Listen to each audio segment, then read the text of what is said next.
Hi, my name is Harrison Salone. I'm here with my colleague Dan Coleman. We represent the evaluation group of Aon Hewitt, Radford, McLaughlin, and Newbridge Street.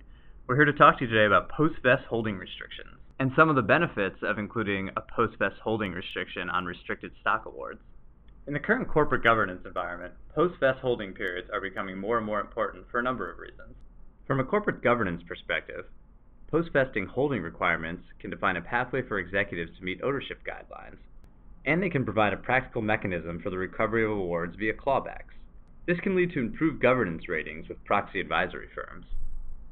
Post-vest holding requirements also have advantages that relate to taxation and compensation expense.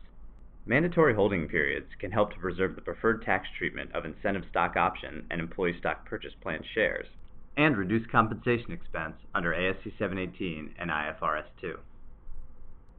Both the Financial Accounting Standards Board and the International Accounting Standards Board distinguish between unvested shares and restricted shares. For example, according to ASC 718, restricted shares awarded to an employee, that is, a share that will be restricted after the employee has a vested right to it, shall be measured at its fair value, which is the same amount for which a similarly restricted share would be issued to third parties. IFRS 2 includes similar language. Based on this, we can see that under both U.S. and international accounting standards, it is appropriate for the value of equity awards to be discounted for resale restrictions. So now that we have seen that it is acceptable and appropriate to apply a discount for illiquidity, the question becomes, how do we develop it? The discount can be developed using empirical data or using quantitative models. The empirical data is based on transactions and shares of stock of a publicly traded company, where the shares are subject to a limitation on the holder's ability to sell for a period of time. This is frequently called Rule 144 stock. Another source of empirical data can be obtained by looking at transactions in stock of a company shortly before it goes public. The charts on the bottom of the slide summarize the observed discounts from the different types of illiquidity data. As you can see, in the Rule 144 stock transactions, the average discount ranges from a low of 13% to a high in the mid-30s. Because of the additional risk inherent in holding the stock of a pre-IPO company, the discounts observed in these transactions are considerably higher.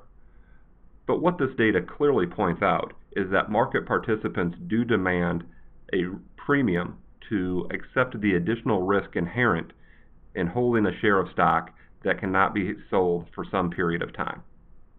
The difficulty with using empirical data to develop the illiquidity discount is that the studies generally present the results as a measure of central tendency, either the average discount or the median discount of the companies included in the study.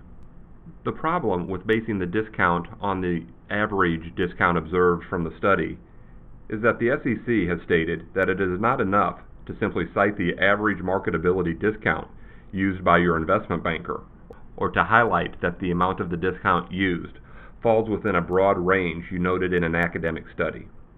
As a starting point when evaluating a potential discount for illiquidity, the SEC requires that a company examine the duration of the restriction period as well as the volatility of the underlying stock. The empirical data clearly demonstrates that the size of the discount for illiquidity is a function of the duration of the restriction period and the volatility of the underlying stock.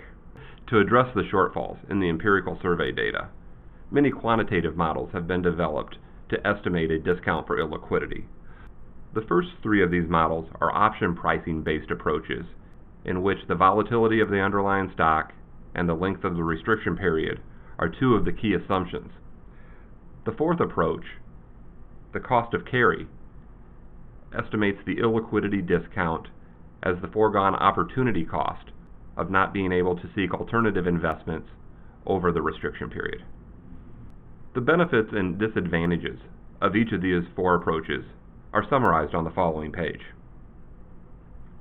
Each of the three option pricing based models, the Longstaff model, the Chaffee model, and the Finnerty model, are appropriate in specific circumstances, primarily as a function of the volatility of the underlying stock.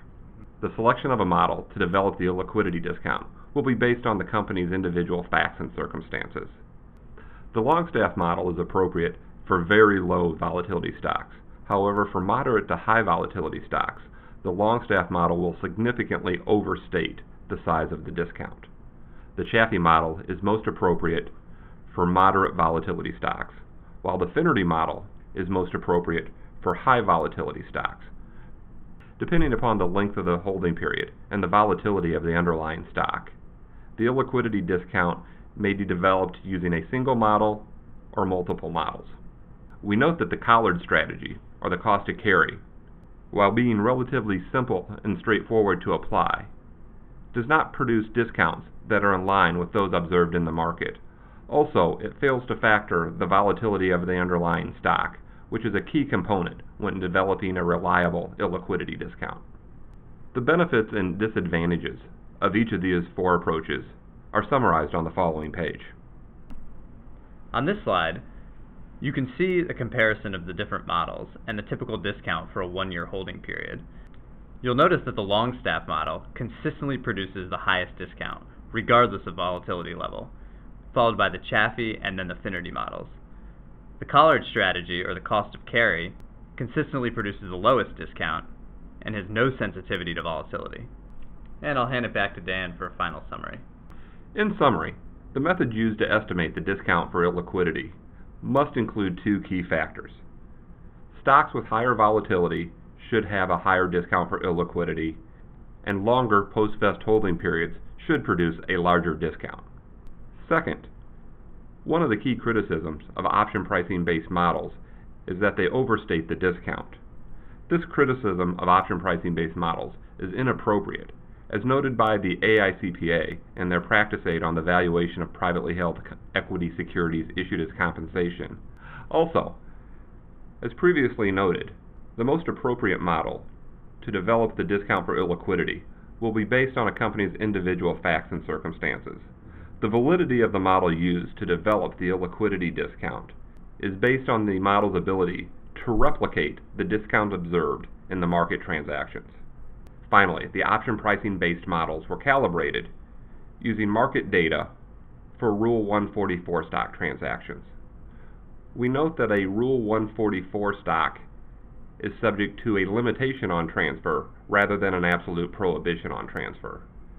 Therefore, when developing the illiquidity discount for a share of restricted stock granted to an employee, we need to consider that a market participant would demand a greater discount to accept the risk in a share of stock that is subject to an absolute prohibition on sale, rather than a share of stock that simply has a limitation.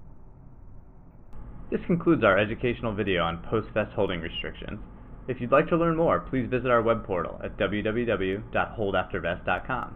There you can read our articles, including mandatory post-vest holding requirements and illiquidity discounts, best practices in footnote disclosure. For Dan Coleman, this is Harrison Salone. We hope to see you next time.